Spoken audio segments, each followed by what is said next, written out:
renferme à peu près 250 000 habitants. Donc, ça, ce sont des statistiques, mais nous pensons que nous avoisinons aujourd'hui presque 300 000 habitants.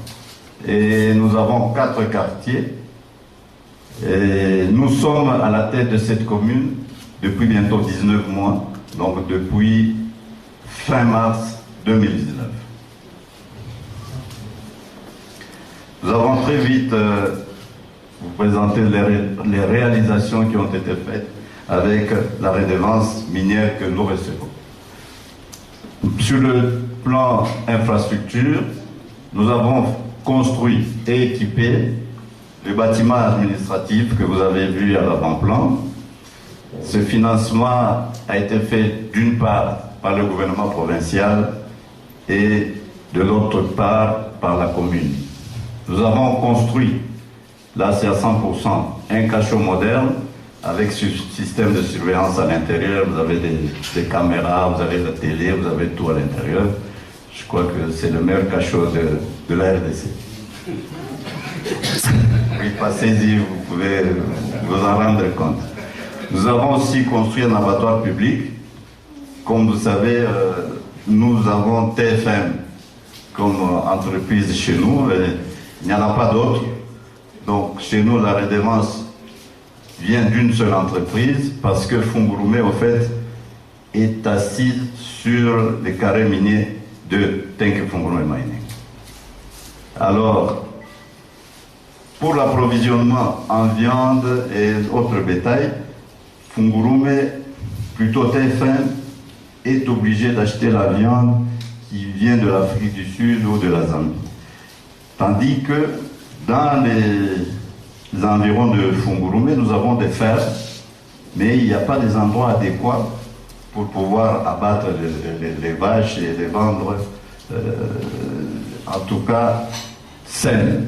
C'est comme ça que nous avons pensé construire un abattoir pour donner l'opportunité à la population qui avait déjà émis ce vœu pour pouvoir vendre une bonne viande à la TFM, à l'entreprise TFM qui en consomme d'ailleurs à une grande échelle.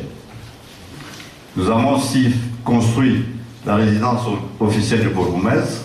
Comme vous le savez, la commune de Fungurume tend vers une ville.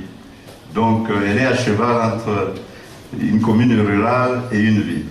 Et le souhait de la population aujourd'hui, et même des autorités provinciales, c'est que comme la commune de Fungurume devienne demain le plus vite possible une ville. À l'instar de ce que nous avons comme... D'ailleurs, les conditions sont même déjà réunies parce que aujourd'hui nous avons la ville, par exemple,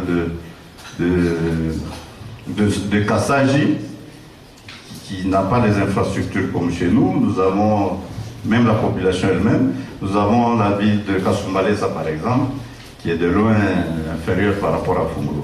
Donc très vite, nous voulons passer à ce stade et nous avons une pression, la population veut y aller très vite. C'est comme ça que vous voyez que nous sommes en train de poser des jalons pour que demain, quand Fungurume deviendra une ville, qu'il n'y ait pas beaucoup de problèmes. Donc nous avons conçu la résidence officielle. Je crois que vous pouvez traverser la République, il n'y en a pas beaucoup, vous vous rendrez compte. Nous avons aussi construit un bureau jumelé, quartier et social. Au fait, ce bureau, c'est un grand bureau. Nous, dans notre projection, nous l'avons fait parce que nous disons, aujourd'hui, nous avons 4 quartiers et quand Fungurume deviendra une ville, ces quartiers deviendront des communes. C'est comme ça, déjà, nous sommes en train de construire des bureaux qui seront demain des communes et vous allez voir que les conditions sont vraiment bien réunies pour devenir des communes.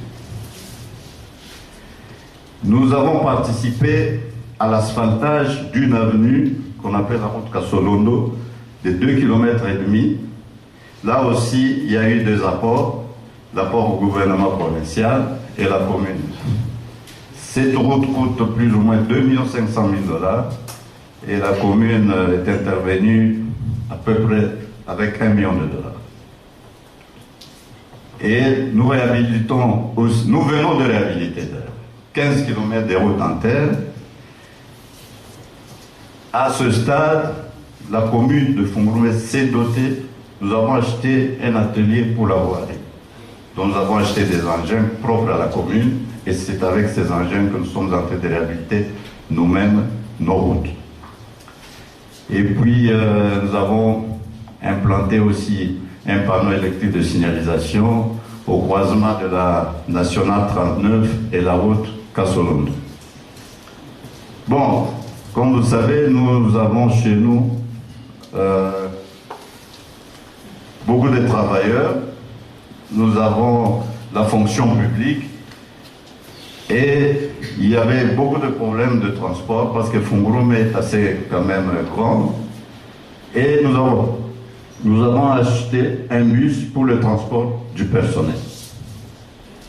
Nous avons aussi acheté un camion pour le service d'assainissement. Nous avons mis sur pied un service d'assainissement qui compte plus de 30 personnes et qui sont en train d'intervenir pour la propriété de la commune.